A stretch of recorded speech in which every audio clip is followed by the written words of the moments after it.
Sweet. We are live. Good morning and happy Friday, everybody. Thank you for tuning in to the Hustle Science Experiment. Today, I'm excited to get into the science behind the hustle that powers a good friend and dope colleague, Larmaya Kilgore, also known as CeCe. Welcome, CeCe. Thanks for being on the show. Thank you so much, Elias. This is really awesome what you're doing. I really love it.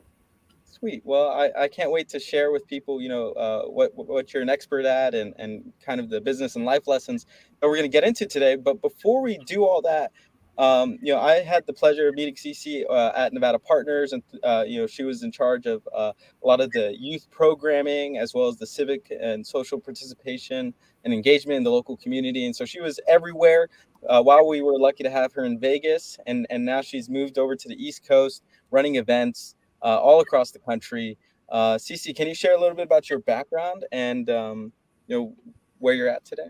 Absolutely. I'll definitely start off by saying I've always had a passion and just overall love of curating events or curating spaces where people can come and socialize, build relationships, and just overall have memorable experiences made in that space.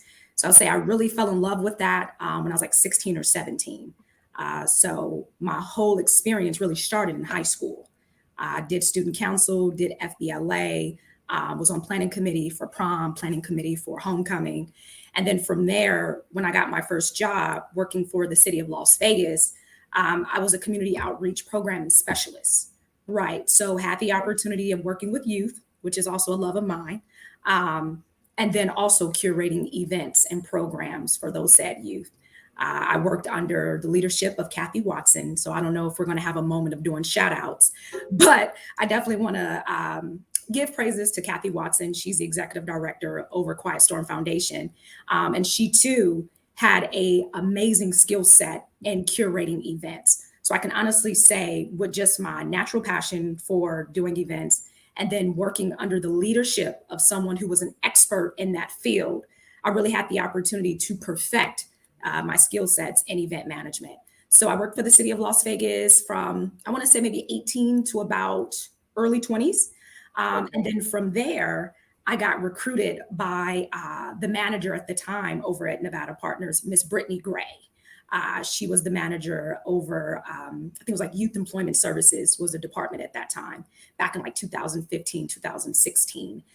She saw some of my work working for the city of Las Vegas. For Batteries Included, a lot of the events that I curated for the kids, a lot of the social development events that I curated that Nevada Partners Youth actually attended. So from there, she gave me this opportunity to have full autonomy to do programming on the employment end for at-risk, sorry, I hate that word, disconnected youth at Nevada Partners. So I did that from about 2016 to about 2019, I'll say. Definitely perfected, met so many amazing people in Southern Nevada, whether that was them collaborating with events we did at Nevada Partners, whether that was them calling on Nevada Partners to assist them in event management or executing some of their visions in regards to events. And then from there, when Brittany Gray left, I had the opportunity of being promoted into her position as management. And I'll have to say between my mentors and experts that poured into me, that gave me the platform to blossom, from just real hands-on life experiences of doing event management, from even just in my personal life when I'm out and about, or when I was out and about in Vegas, people walking up to me saying, "Hey, are you the young lady to put that event on?" Like, "Oh my God, I still have my t-shirt from that event," or "I still have my swag from that event," or "I still have my tote bag from that event." It's such a warming feeling, right? Because like I said before, it's just a passion of mine to create spaces where people can connect and really have memorable experiences.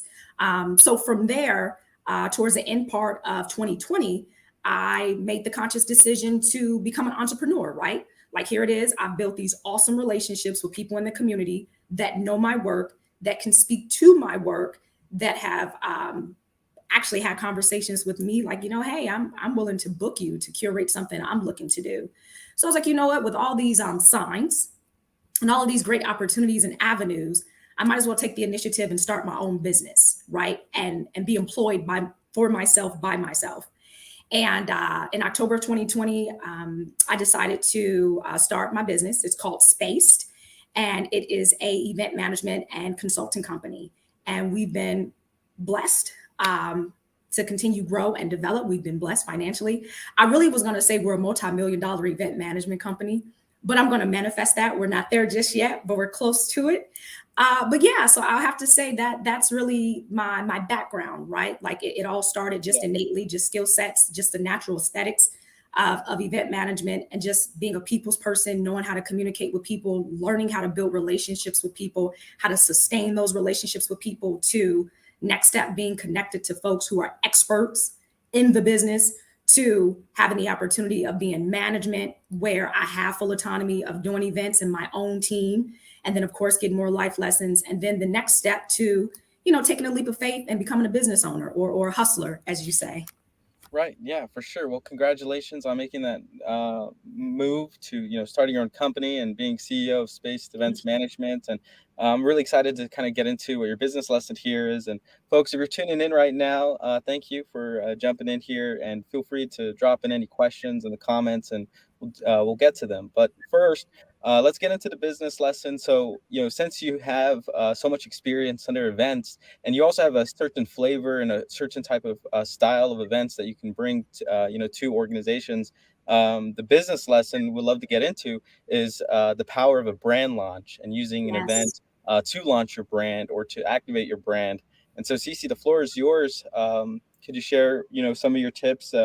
First off, maybe explain what a brand launch is, and then we can get into some of your best practices. Absolutely. So, brand launches is actually one of the specialties of spaced events. So, essentially, we focus on three lenses. Essentially, one are personal milestones, two are professional milestones, and three, it's called Spaces Created by Space. So, these are events put on by the leadership of the company, just for the public to attend. And build relationships. But as far as brand launches, I think number one, people really need to understand the vision, purpose, and mission of what they have. I know we spoke yesterday about essentially seeing our companies as babies, right? Hmm. Being able to pour into and nourish our babies so they can get up on their feet and be self-sustaining. Because I think that's the true mission of being an entrepreneur and a business owner, is you want your business to truly self-sustain, right? Whether you're there, whether you're in a whole nother country, starting a whole nother business or expanding your business and brand. But I think first and foremost, brand launches are an opportunity for business owners to create a platform where people can come out, be informed about their business, and get connected to the services that their business has to offer, while simultaneously networking with other folks in that space who are there to support the said business. That's really a business or brand launch, right? Normally, with brand launches, individuals have, I call it swag, but I'll say like tangible takeaway items, whether those are t shirts with their brand on it, whether those are stress balls with their brands on it, or even something as simple as a step and repeat with their brand on it, right? Where within that space, the only thing you can really see in that space is the logo of that brand, right? That is true marketing. Almost like when you watch commercials, and some of those great commercials that have great marketing strategies where you know them by heart, that's true branding. So essentially, when you have a brand launch, it's almost like that commercial where people are doing nothing but talking about the brand, asking how to get connected to that brand, leaving with tangible branded items of that brand, and then continuing the conversation about that brand, right? Because sometimes the best marketers are the individuals who know what it is that you do and can spread it by word of mouth. So, for example, Glenn Lerner, call 877-1500, right? Like, we know that brand. Granted, it's a commercial, but the reality is everyone has the opportunity to create that platform for themselves through curating an event where people come in that space and it's nothing but Glenn Lerner, Yeah, essentially. it's immersive, right? Like an Absolutely. event allows you to bring people in and give them an immersive experience to learn everything there is. I love that answer. Um, which direction could we go from here? Do you want to talk about some of the luxury events, or do you want to talk about events for startups, folks that or events like how to do an event in an efficient way, especially if you're a startup or bootstrap for capital.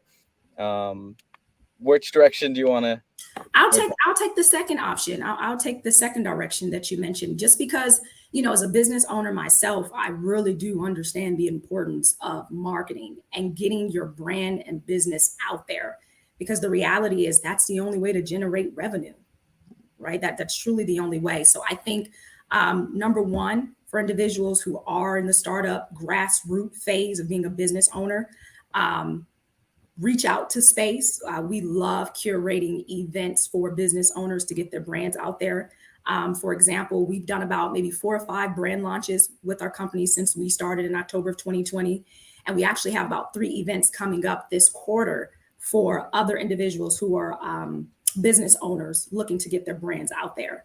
So I think the first step is one, like I said, really knowing your vision of your company and really your mission and what your audience is. I think number two, if you're looking to curate a brand launch, leverage the network of individuals you already have in your circle, right? Um, Venue overhead is normally the most expensive cost when it comes to curating an event. So making sure you have individuals within your network that actually own their venue, that believes in your vision, that might be willing to give you that space as an in kind, right? Mhm. Um, but once again, this is where brand awareness comes in, because if you're getting that space free of charge, as a return, you definitely want to promote that business as well that gave you that venue space. Right.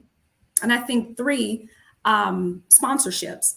It's when you're in the grassroots phase of being a business owner, you don't really have a lot of revenue and capital to just kind of fork out for the sake of a brand launch, right? So be very mindful, be very strategic, and have a very cost efficient approach. So once you have number one, step one, my mind's like a roadmap. Step one, Yeah. once you know your vision, step two, really strategize and evaluate your network of people that own spaces. That two might be chefs that can possibly provide food for that brand launch. If you have individuals who own their own alcohol lines or adult beverages company, definitely tap into those resources as well. And then if you have someone within your group, shout out to Elias, that might be into marketing, reach out to those individuals too, communicate what your vision is, let them know what your budget may be or the lack thereof, and see if they're willing to support and do the marketing for your event so individuals can come out and attend. I think the next step would be sponsorships, making sure you give credit where credit is due for those individuals who essentially paved the way for you to host your event to get your brand out there. Um, and then I'll definitely say, lastly, promote, promote, promote, rather that's social media. I'm old school to a certain degree in my approach. I believe there's power in relationships. So I think when people know what it is you're doing, they can pack that space out just by word of mouth. You Yeah, know, yeah, most definitely. I mean, if you're an organizer or a marketer, especially or an entrepreneur bootstrapped, I mean, the way to do it is definitely to work for every invite, work for every person. Like, don't take any of it for granted. And I was just typing this up. Let's see how it looks. Your tips and summary. oh, that's so great. Yeah. Elias, you got it right there on the money. That's literally my roadmap. Awesome, awesome. Well, dope. Well, thank you so much, CeCe, for that business lesson. Folks, if you have questions, just drop them in the comments or tag us. But let's move on to a moment of gratitude. What are you feeling grateful for this morning? I mean, besides the fact I woke up, um, I feel grateful for um, I feel grateful for, I'm going to say, my tribe, right? Like the individuals that have poured into me for me to be the business owner I am today or the woman I am today. And the folks who keep me on my toes, those people who challenge you to think outside the box, those individuals who push you into uncomfortable situations to grow. Um, I think there's definitely power in tribe. In your tribe, when you surround yourself with the right people, they can really make you or break you. So I definitely say I'm so grateful and want to show my gratitude to all of my mentors through the course of these years, to my friends who have supported my business, um, to just my fans that I don't even know are fans. So yeah, I definitely say that that's what I'm grateful for. I have to say my tribe. Awesome, awesome. That's fantastic. I mean, and your tribe, spans across the country, if not across the world. I Yeah. got a few people in some countries, so yeah, Okay, I cool. like that across As the you board. travel more, you'll probably get more. Um, No, I'm grateful for change and just growth. I Mm, was wondering, on the way down here, just looking at some of the roads and just imagining, and hoping, for the best that the community continues to grow and become more, hopefully more prosperous for everybody. And so just grateful for change and upward momentum.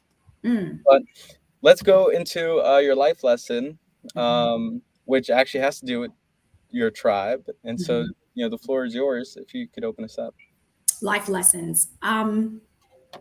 Yeah, we did talk about that. I think Yeah, being intentional to being build intentional. your surrounding and build your tribe. Like, what does that mean to you? I think being intentional with the people you surround yourself with, um, for someone like me, it means the world, right? Like it really, um, it really paved the way for me to be in this position that I'm in right now. And I think with everything going on in the world, right, I think we definitely need to be more intentional with the people we surround ourselves with that pour into us, that speak to us, that motivate us, or even distract us sometimes. I think some people in your circle can pour into you, and sometimes they can drain you. So I'm always cognizant to reevaluate, my circle, always reevaluate my tribe, reevaluate the people that I allow to get my energy, and really just ask, is it worth it? Are they an asset or a liability? Yeah, And I think with individuals like us who we wear so many different hats, it is so imperative to have the right people with the right energy surrounding you and essentially re-energizing you, right? Because like I said, there's so much going on in the world. You're being pulled in all different kind of directions. So it's so imperative to be intentional with the people you allow to occupy your space. absolutely. I love that. I think that's super important.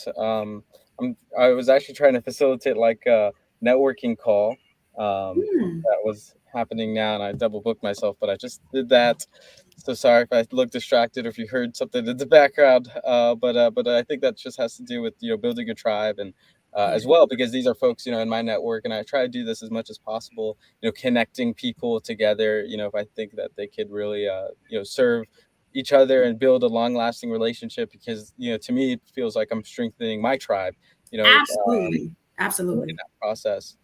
There's some really good networking tips, baked into that too. But Mhm. um, like, what do you mean more specifically when it comes to building a tribe? Is it like, are you looking to remove like negative self talk, or are you looking to network more strategically? Like, what does like that look like? That's a really good question. Building your tribe, for sure. I do want to make it clear the tribes are people. So these are people that I'm specifically referring to. And your tribe can be big, it can be small. Some experts, shout out to Alan Maxwell. He's an author over this amazing book called The System is Unforgiving. Okay. And essentially, the book is broken into 15 different components of being a successful individual in your personal life and in your professional life.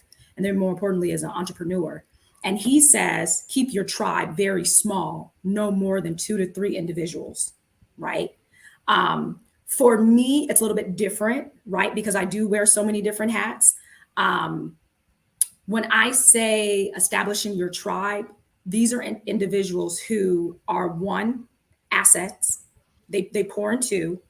And these can be individuals who have attributes or characteristics that you aspire to have, right? For Yeah. example, like Kathy Watson, when I met her at 16, she instantly became my mentor. I wanted to know, how do you move the way you move? How do you build relationships with these people in the community? How do you keep those relationships with people in the community?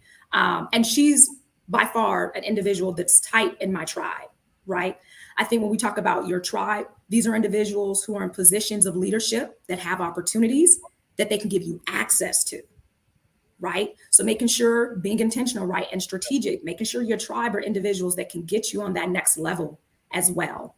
Um, I think 3, when I talk about tribes, I'm talking about individuals who challenge you to not engage in negative self-talk, right? Kind of like that confidant, that person you can Yeah. call and say, hey, Elias, man, I have this client. I don't know if I really can achieve some of the deliverables that I committed to. I don't think I'm good enough to do it. Like having that person in your tribe to say, well, first off, that's what we're not going to do. Like Right. you're completely capable, you're completely competent, and really help you process how to get to that step of success that you need. Right. So I have a lot of those individuals in my tribe. So I'll say when I talk about tribe development, I'll say those three components, right? Individuals who have characteristics that you want to possess, two individuals who are in position of leadership that can grant you access. Because when you have access, dude, when you have access, that's a whole nother level, right? Whether Yeah. that's access to people, access to potential clients, access to funding, access to um, influencers, access to things that can make you grow and develop as an individual and, of course, your business. And then I'll say three, like I said, when I'm talking about tribe, these are individuals who hold you accountable. Um, and that reminds you of why you do what it is that you do. Yeah. Yeah. Fantastic. I mean, and that I think you really laid it out there in terms of what type of folks to put into your tribe, right? And looking for mentors, looking for confidants, and looking for people who can really help you build. Absolutely. Do you have any tactics in terms of where you look to build your tribe, or is it just wherever folks like where like whomever the universe sends you? I think that's what I'm trying to say. Like, is it more Mm. serendipitous, or do you do it in a targeted way ever? Wow, Elias, that's a good one. Don't let me find out we getting spiritual on this call. Well, I mean, first and foremost, always follow your gut, right? Like Right. always follow that feeling of intuition.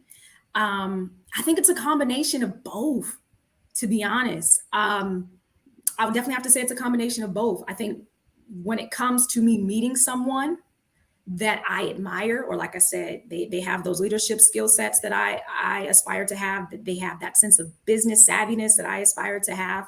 Um, I think one approaching them, letting them know what it is that I do, letting them know who I am. And I feel like based off that initial conversation, really being in tune and conscious about the energy exchanges that are going on through that conversation. Right. So I think that's one tactic. If it doesn't feel right, don't force something that's not meant to be. Right. Yeah.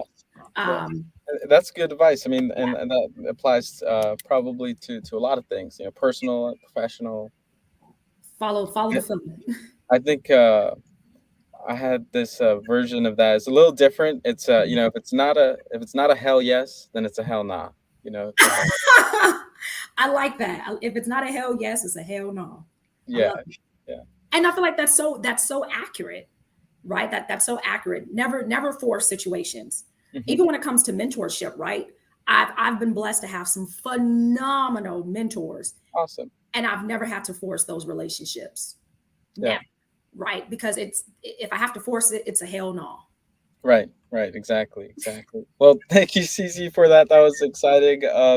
How could folks get in touch? I mean, I'd love for you to be able to plug. If you have a special offer you want people to look into, or get Absolutely. in touch with you in a certain way, the floor is yours. Yeah. So first and foremost, Instagram, right? That's the cool way of connecting and networking with people. And you can see a lot of our events that we have done on our Instagram, some of the events that we have coming up. And our Instagram handle is spaced, SPACED, events, ENT. Right. So if you type that into Instagram, our IG page will pop up. Within our bio, you'll be able to get access to our website. And if you don't have an Instagram and you're more old school, that's all right. You can totally go on our website, www.spaced with an D on the end, events with an S on the end, ENT.com. Um, yeah, or you can totally follow me on my personal IG, which is CeCe_Kilgore. And every now and then I do post things about spaced events.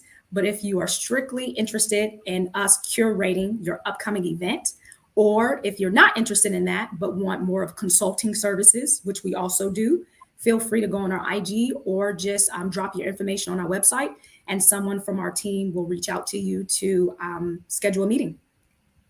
Awesome. Well done, plug. So everyone, I hope you heard that. If you have an event, contact Spaced Events. This was an awesome episode. Thank you to Larmaya Kilgore, CEO of Spaced Events Management, for being here today. Really appreciate you being on the show. Thank you, Elias, so much for creating this platform. Like you're, man, you're such a game changer. So just thank you so much for giving us the opportunity to get our brand out there. And more importantly, getting experts on the call to really drop some tools in people toolboxes as business owners. So thank you so much for what you do. No, thank you. Thank you. And thank you, everyone, for listening as well.